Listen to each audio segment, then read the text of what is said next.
Welcome back, guys. Today, I wanted to do something a little bit different. You guys know I like talking about underrated characters, or characters who don't get enough love, usually older set characters. But I've been listening to a lot of other content creators and some other people talk, and I think that Toga 3 deserves a little bit more of a looking at than she's getting. I know that she's one of the newest Clash deck characters from Jetburn, and she premiered alongside Ochako 4 as the other Clash deck character, and by and large I do agree that Ochako 4 is probably better. She can certainly do a lot more, a lot easier, but I really think some people are underestimating Toga 3 and just how dangerous a character like this can be, and I wanted to show her a little bit of love tonight. So, without further ado, here we go. She is a 6 hand size 28 health character with Chaos, Death, and Life as her symbols. She also has the new character traits League of Villains and Villain. Excuse me. So I'm sure we'll see more play into that later. She's got 3 abilities, 2 responses, and an enhance. Her first response is after you play a weapon attack, your rival commits a foundation. That's it. All you have to do is play an attack, force them to commit a foundation. And I know there's a lot of anti-stun and anti-committal out here, but if your goal is to make long strings, you can outpace your opponent's anti-stun, anti-committal answers, especially in the early game. So if you go first, go on turn 2, you could do a lot to pressure your opponent's stage, turn 2, turn 3. Excuse me. She has an enhance. If this is the first attack you've played this turn, it gets plus 3 speed and plus 2 damage. That is really good. That is really good for an opener. It almost guarantees, especially in the early game like on turn 2, your attack to hit, depending on what it is, obviously, but 3 speed and 2 damage is really respectable stats.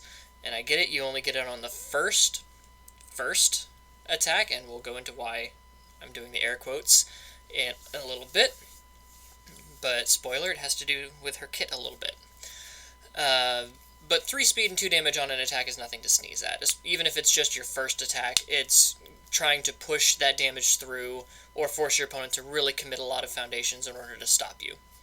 Which, when she can commit a foundation just for playing a weapon attack, that's basically 4 speed on your first attack.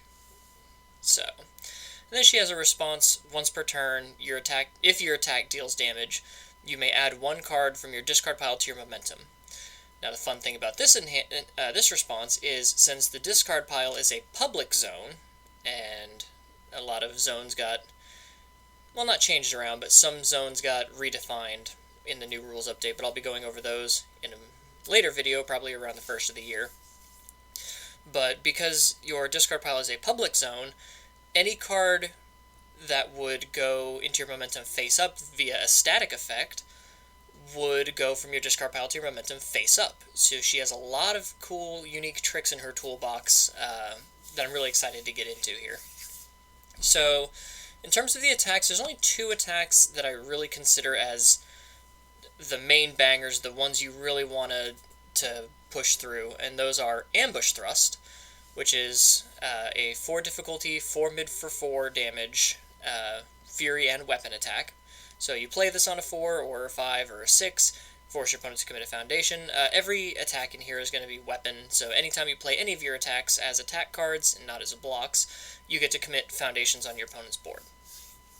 But Ambush Thrust has 2 enhances, the first of which is Enhance, add 1 card from your momentum to your hand. Draw 1 card is really good. Pick up 1 card that you guarantee know what it is even better.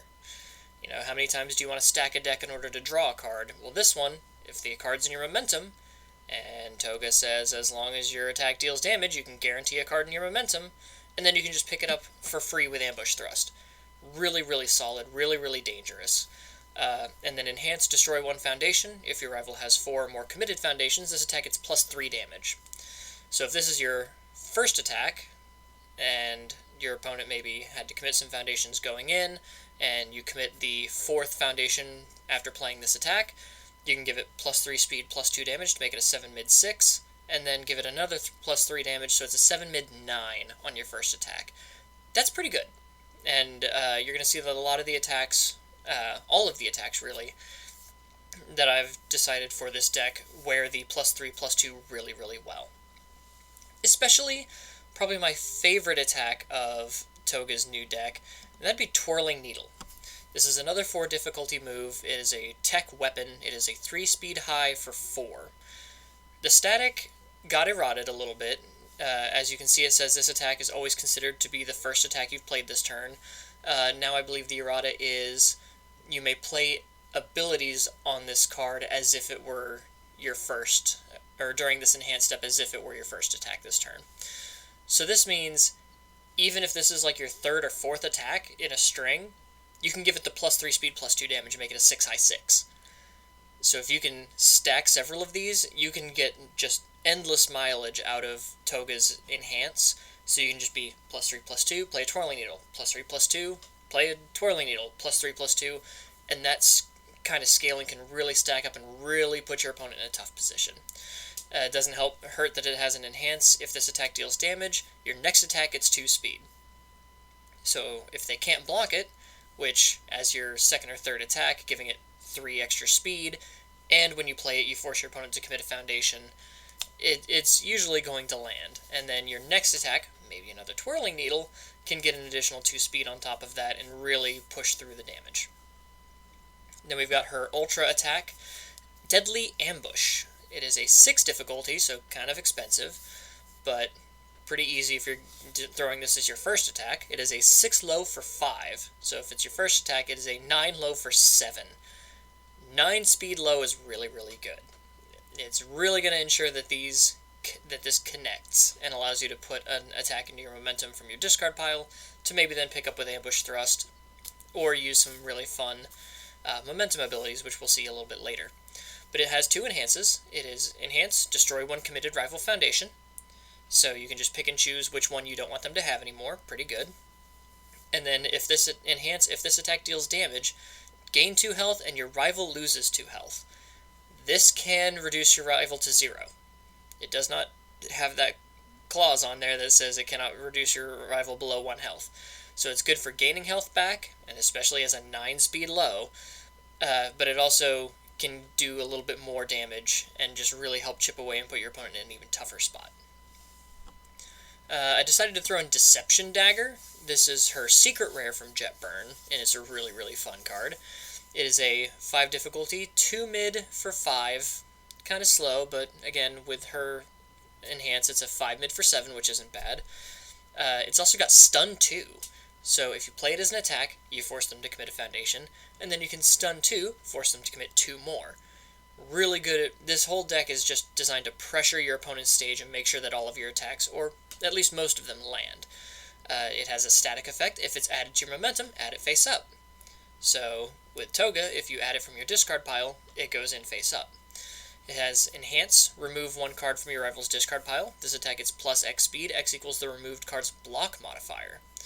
So if your opponent has some bad blocks, like some 3s or heaven forbid some 4s, or if they're running plus Ultra because they're me, I like running plus Ultra in a lot of decks just as that, reduce your opponent's attack speed to 0 on block, which has a +5 block.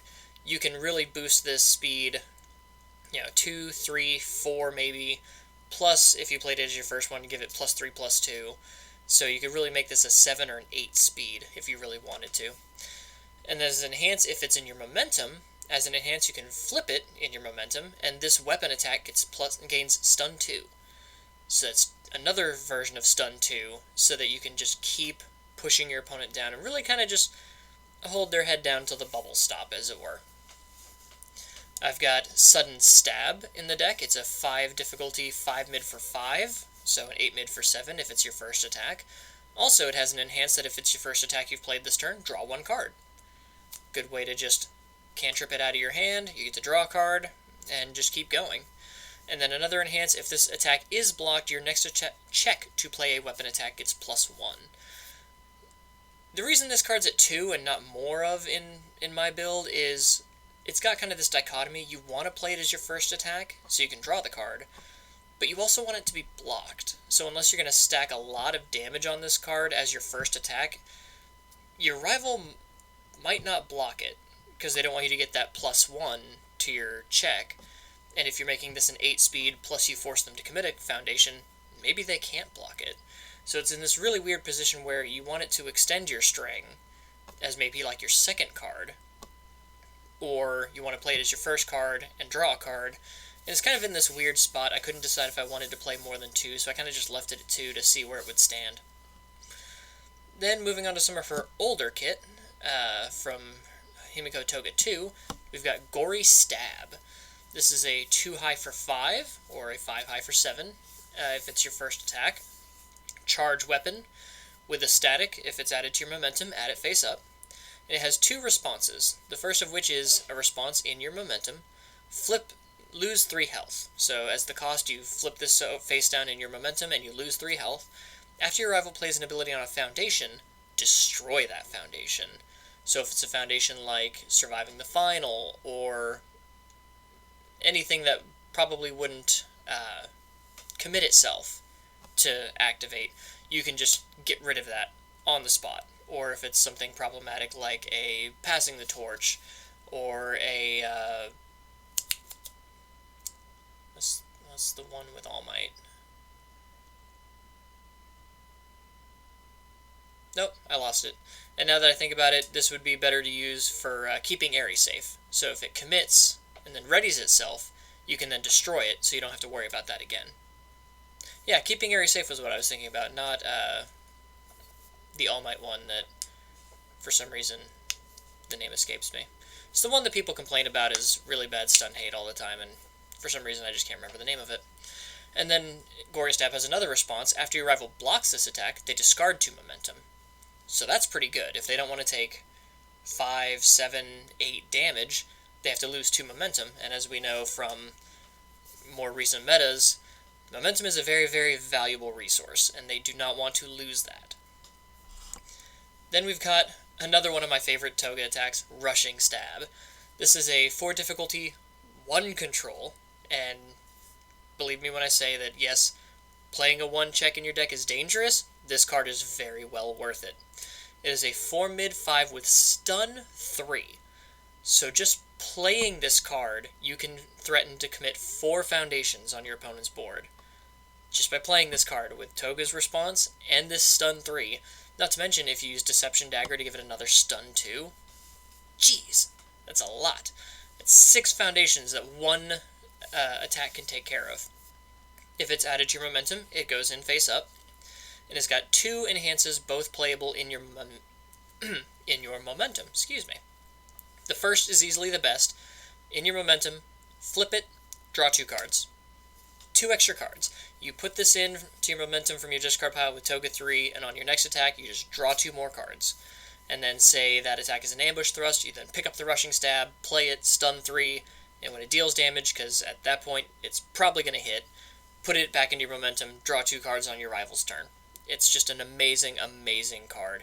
And again, well worth the risk of playing a 1 check, at least at a 2 of.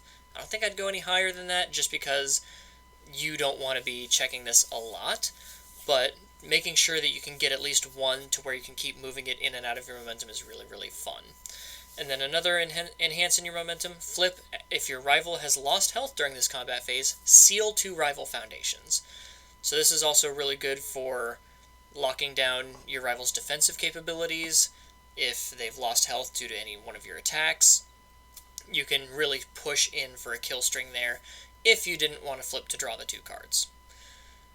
Honestly, I'd probably stick to drawing the 2 cards. You'd probably do better than that. But there's always that case that they have more defense than you're willing to deal with, and sealing the 2 foundations can really help you. And lastly, for the attacks, we have Blood Transfer. It's a 4 difficulty, 4 mid for 4, tech weapon. If it is added to your momentum, add it face up. We love that. In your momentum, flip it. As an enhance, gain 1 health. Your rival loses 1 health. This effect cannot reduce your rival below 1 health, sadly, but it's free health gain on as long as it's in your momentum, and it's an extra 1 damage on your opponent, which can help trigger Rushing Stab if need be, or just really help push your rival down a little bit more. And then as an enhance, when it's an attack, if this attack is completely blocked, you add the top card of your deck to your momentum face up. Considering these 3, and then the Deception Stab, so that's only 8 cards that really work in your momentum face-up. Not a lot to deal with for that, but it does net you some extra momentum in case you need it. There are a few cards that could deal with momentum, I believe. Not in your attacks, but I think I have a couple of foundations that help with momentum. But that's it for the attack lineup. It's mainly about pushing attacks through, really pushing, holding down your opponent's stage, and getting good, fun tricks into your momentum to then abuse later. For actions, I've got Evil Gaze, because this is an amazing action, and every time I order from Rochester, I forget to pick these up.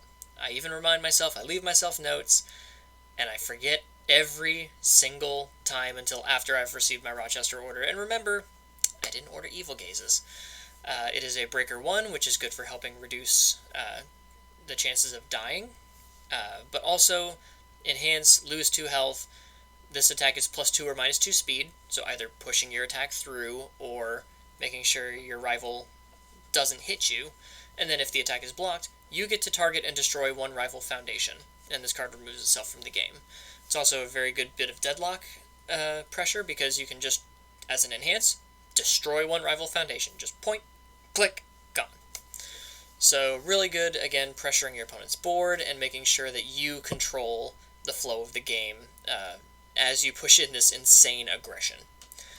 Moving on to foundations, we have Abandoning All Inhibitions. This is her ultra rare foundation, and it's a 3 difficulty.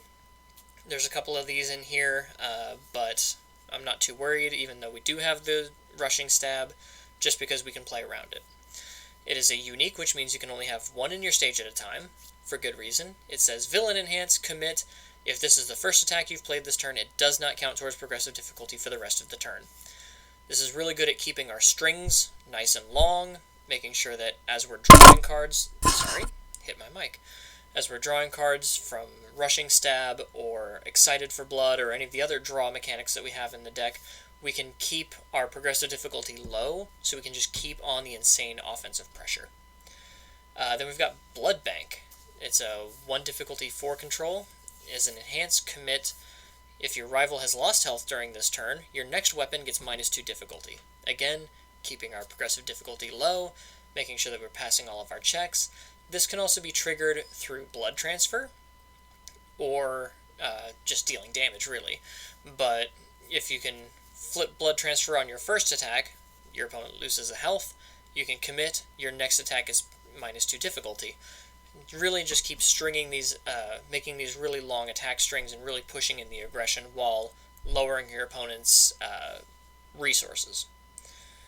Then we have Dangerous Combatant. It's another Toga Clash deck card. It's a 1 difficulty 5 control with a +3 low block. Enhance, flip. If your rival has more foundations that are committed than ready, draw a card. So again, the whole idea is commit all of your opponent's resources, draw a bunch of cards, make 1 long string, and just end your opponent in 1 turn if you can. We've got Deft Maneuvers. This is a 2 difficulty foundation. Enhance, destroy 1 foundation. Your weapon attack gets +1 speed, +1 damage. This is really good for using up any committed foundations you may have, if you're really pushing in on a kill turn. And then it's got a bit of deadlock pressure where, for free, your weapon attack gets +1 speed, +1 damage. So if you're giving an attack 3-2, you can destroy a committed foundation to give it 4-3, basically. And really just try to push that little bit extra in there. We've got Strange Friendship, which is a 2 difficulty 6 control check, which is why there's 4 of them in the deck. And aside from that, Enhance, commit, your attack gets +1 damage for each weapon attack in your card pool. So this is really good for your closing attack, maybe like your 3rd Twirling Needle, or your 4th attack being a 2nd Twirling Needle, where you just stack a bunch of speed on things, and then you just pile on the damage with your Strange Friendships, and then blow up the Strange Friendships for Deft Maneuvers or Brute Strength. Something where you can just continuously pile on damage when your opponent has no more ways to defend themselves. We've also got Transformation Materials. This is a good spam. It's a 0 diff. And Enhance, flip. If your rival has lost health this turn, your weapon attack gets 2 damage. Again, stacking on the damage when your opponent's already vulnerable, and instead of committing, it flips, so you can still have that resource to commit to continue your string. We've got Learning to Harden. As an enhance, you can commit this to give an attack -2 speed or +2 damage, so it works on offense and defense. And then as a death response, which the deck is built off of death, after this card is destroyed, draw a card. So if you commit to give your attack +2 damage, and then destroy it with deft maneuvers to give it +1 speed, +1 damage, you also get to draw a card. So again, continuing your string, trying to keep up the pressure while you've got it. We've got Red Riot's the Coolest, a 1 difficulty foundation that flips while committed for +2 damage, so you can commit it to pass your check, flip it to give 2 damage on an attack you're likely going to hit with. We've got Foresight. We do run a 1 check, so we want to make sure that we can see it coming if we can. So after you play this card, you get to look at the top card of your deck, and as an enhance, you can remove it to reveal the top card of either player's deck. So if you're really wanting to go in, and you want to make sure that you're passing your checks, you can remove this in your stage to check the top card of your deck, well, reveal the top card of your deck, but you're going to know if you're going to check an attack, or if you have some draw piece to draw that attack off the top of the deck, or just to check to make sure you're going to check a 5 or a 6. We've got Stalking Her Prey. This is a fun one. It's a 2 difficulty foundation with response, flip. After your rival increases the speed of their attack, it gets -3 speed. So if they give something +1 speed, you give it -3 speed. Tell them no more. But I really like the Toga Enhance, because you can flip this card, remove 1 momentum from play, add 1 card from your discard pile to your momentum. So you can flip a Rushing Stab to draw 2 cards, remove a Rushing Stab by flipping Stalking Her Prey, put another Rushing Stab in to flip and then draw 2 more cards, and then you don't have to worry about having any more 1 checks in your deck. So really fun there, really a good way to maybe get in Deception Dagger for that extra stun, or Blood Transfer to get a bit of extra damage, or, like I said, Rushing Stab for more draw power. Or even, if you flip a card in your momentum like Deception Dagger, and you play an Ambush Thrust, and you didn't want the Deception Dagger, but you did want something like Gory Stab, because you know they don't have a high block, or another Ambush Thrust in your discard pile, you can flip this, remove whatever card you've played, and then add whatever you want to pick up with Ambush Thrust back into your momentum with Stalking Her Prey. It's just a really good piece mover. Sorry, I'm tending to ramble a little bit. Then we've got Struggling with Studies, always a good card, a good defensive piece to either enhance, to flip it, and if it's your rival's 3rd or greater attack, you can add a card from your card pool to your hand, or response, you can flip this before one of your other foundations would be flipped due to a rival effect. You can flip this a card instead. Just all in all, a good defensive piece. And then we've got Excited for Blood. I chose to run this over the other 3 difficulty foundation in her Clash deck, because instead of committing to draw a card if your rival's lost health, this says as soon as your rival loses health, you can lose 2 health to draw a card. It doesn't commit. It is only once per turn, but it doesn't commit like the other 3 difficulty does, and it does it as a response speed as opposed to an enhance. I really like that more because it allows you to then commit it if need be, or to flip it, after your rival loses health, gain 4 health. So in effect, you could deal damage with an attack, respond with your once per turn, lose 2 health to draw a card, and then, in the same window, respond to flip to gain 4 health. So you basically drew a card and gained 2 health. Pretty good, and it's also got a better block as a 2 high as opposed to a 3 mid. So I think that this is a better fit for this type of Toga deck that we wanted to build. Surviving the Final, obviously, it's good spam, high block, once per turn this attack gets -1 speed. Not really much to say here other than just good defensive spam foundation. We've got Brute Strength, another 2 difficulty plus 2 high block, good foundation. You can lose a health as an enhance, your attack is +1 damage, or enhance, you can destroy a foundation, your attack is +1 damage. So good at just piling on that damage once you know your opponent doesn't have the resources to block anymore. This can trigger your Learning to Harden, and really just push on the damage once you know that victory is within your grasp. We've got Someone with Style. It's good stun hate, because as a response you can destroy it after this attack is committed due to a stun ability. Reduce your rival's attack speed to 0. Playable while committed. So they stun, you commit this, you destroy it, their attack's now 0 speed. Really good defensive piece. And then enhance, once per turn, destroy 1 foundation, ready this foundation, playable while committed. So again, you can trigger your Learning to Harden off of this to draw an extra card, but it also helps you extend your strings or extend your defensive strings once per turn to try to keep up your foundation base so that you're not running out of resources too quickly. And last but not least, I've got Tight-Lipped. You flip a foundation, this attack gets +1 damage. Flip Learning to Harden, get +1 damage, blow it up with Brute Strength or Deft Maneuvers, get more damage, draw a card. It's just another really good spam piece to just pile on that damage at the end. And really just flip foundations you're going to destroy anyway, so you just get more out of them. But yeah, that is my take on a Death Toga 3, a Death Toga 3 build. I really like this character, and I really think she is incredibly dangerous as a 6-hand size aggro, early game aggro character. I know she's probably not as good all around as Ochako 4, but I've just seen a lot of people saying how she's not good, no one likes her, and one, I like the character of Toga in general, but I really think that she plays a really solid, aggressive game, and I just thought that I thought she needed some more recognition, so I thought I'd give her that myself.